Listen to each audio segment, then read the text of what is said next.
పతంజలి ఆయుర్వేద సంస్థ వ్యవస్థాపకుడైన బాబా రామ్దేవ్ ఆ సంస్థ ఎండీ బాలకృష్ణపై సుప్రీంకోర్టు మరోసారి తీవ్ర ఆగ్రహాన్ని వ్యక్తం చేసింది. కోర్టు ధిక్కరణ కేసు నేపథ్యంలో న్యాయస్థానానికి బేషరతుగా సంపూర్ణ క్షమాపణలు చెబుతూ వారు సమర్పించిన అఫిడవిట్ ను జస్టిస్ హిమా కోహ్లీ, జస్టిస్ అమనుల్లా నేతృత్వంలోని ధర్మాసనం తిరస్కరించింది. ఈ కేసులో ఉదారంగా వ్యవహరించలేము అని తీవ్ర వ్యాఖ్యలు చేసింది.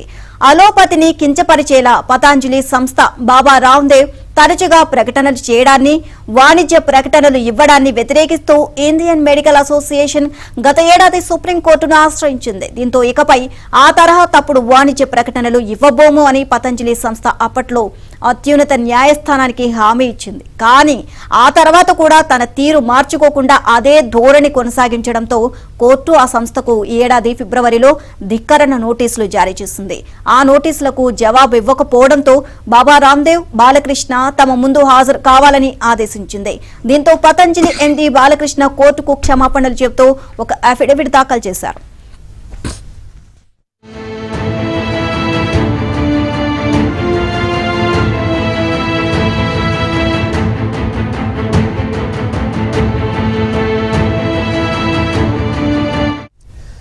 బుధవారం ఈ కేసు విచారణకు వచ్చింది. ఈ సందర్భంగా ధర్మాసనం పతంజలి సంస్థపై తీవ్ర వ్యాఖ్యలు చేసింది. దీంతో సంస్థ తరపున వాదనలు వినిపించిన సీనియర్ న్యాయవాది ముకుల్ రోహత్గి మనుషులన్నాక తప్పులు చేస్తారు అంటూ నచ్చజెప్పే ధోరణిలో మాట్లాడబోయారు.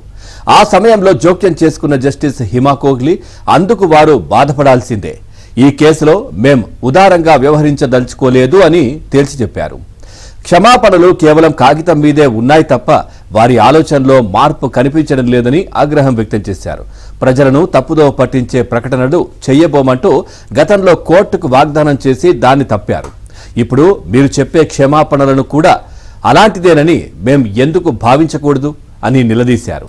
ఈ క్షమాపణ విషయంలో మేం కన్విన్స్ కాలేదు, దీన్ని తిరస్కరిస్తున్నామని కుండ బద్దలు కొట్టారు. దీనిపై బహిరంగంగా క్షమాపణ చెప్పేందుకు తన క్లయింట్లు సిద్ధంగా ఉన్నారని రోహత్గి చెప్పినప్పటికీ కోర్టు అందుకు అంగీకరించలేదు. మీరు కోర్టు పట్ల ఎలా నిర్లక్ష్యంతో వ్యవహరించారో అలాగే మీ క్షమాపణల పట్ల మేమెందుకు వ్యవహరించకూడదు, మాకు క్షమాపణలు చెప్పడానికి ముందే మీరు అఫిడవిట్లను మీడియాకు పంపారు అంటే మీకు న్యాయస్థానాల కంటే ప్రచారమే ముఖ్యమని అర్థమవుతోంది అని జస్టిస్ హిమా కోహ్లీ ఆగ్రహం వ్యక్తం చేశారు. విదేశీ పర్యటనల పేరుతో వ్యక్తిగత హాజరు నుంచి తప్పించుకునే ప్రయత్నం చేశారన్నారు.